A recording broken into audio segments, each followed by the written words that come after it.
Hi, I'm Nick Watanabe from the Mad Adventurers Society. You can find me on Watanabe2K.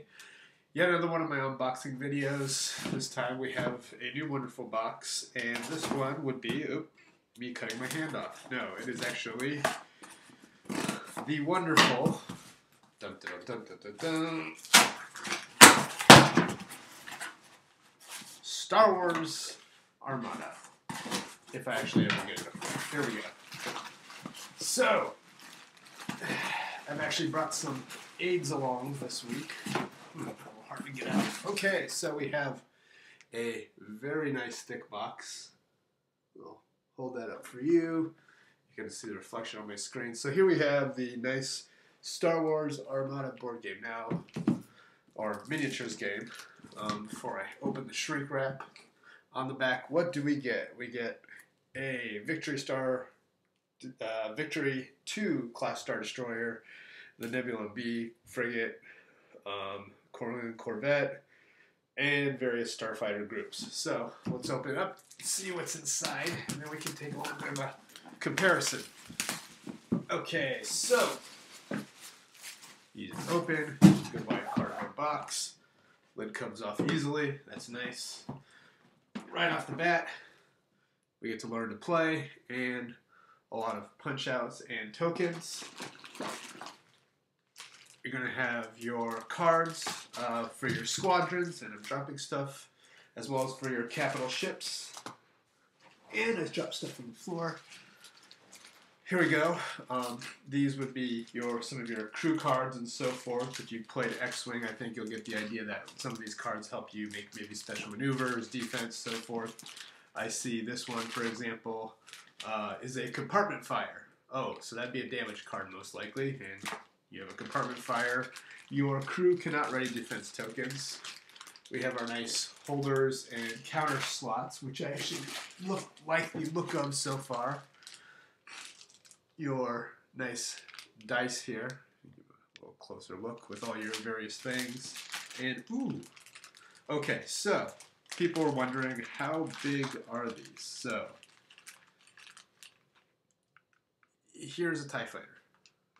Let me get that closer. Here is a TIE fighter.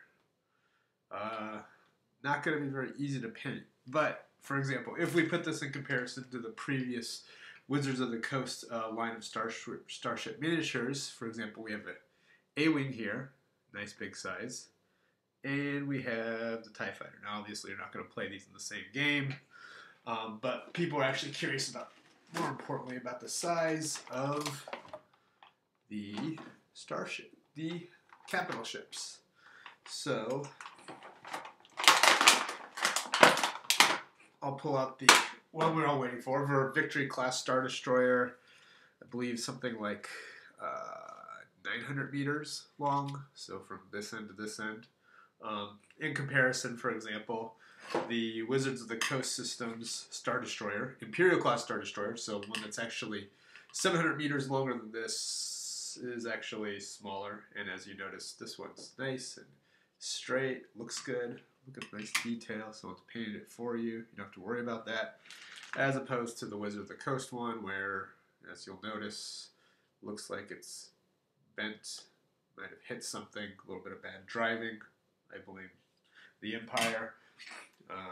Maybe a more relevant size would actually be the Interdictor Cruiser, which would actually, in real life, be closer scale. So if you're talking about scale, this is what you have, right? So the new system, the ships are big, and I'm assuming that when the Imperial class Star Destroyer comes out later in Wave 2, I believe, you'll probably have a ship that's this big. So nice big Imperial class Star Destroyer on your desk would look great. In fact, that's probably as big as the Super Star Destroyers were in the previous Wizards of the Coast game. We do have a couple more ships that I'm sure everybody would like to see. Let's take a look at the frigate for the Rebels. You might recognize this from various appearances in the Star Wars movie. I think it's actually a really nice model. Again, pretty well painted, good detail on the model. I think it'd be fun to play with.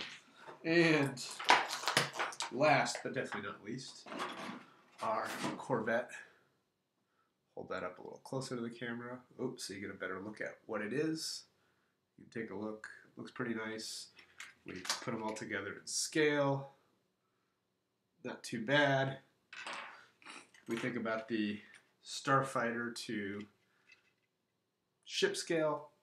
Not perfect. If you're looking for a perfect scale, you're never going to get it with a ship that's a kilometer long versus a tiny 30 meter, not even 30, probably 10 meter Starfighter, right? So scale's actually probably better. So for all those people who are complaining about, oh, the scale's not right, the scale's better than any of the previous versions we've seen. I like all the pieces so far. Pull out a little X-Wing. Is that all I get is X-Wings? And it looks that way. These are going to be a pain to paint. I don't know if you're actually going to want to paint them. I mean, if you could see the detail on this, and I have a back camera, of course, the R2 unit, or astromech, on the back of the X-Wing is but a bump. And it is a tiny bump. So, if you're a bad painter, like me, it might be best to just assemble these things and let it be, or maybe even have someone who's really good paint them for you. For those of you who paint really well and accept the challenge, I think it might be a fun one to go at. I probably will do it because I'm a little bit crazy.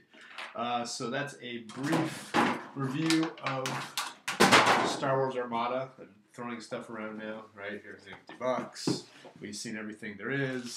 Learn to Play guide, which you can actually download on the Fantasy Flight Games website, so you can download the rules for yourselves, give it a try.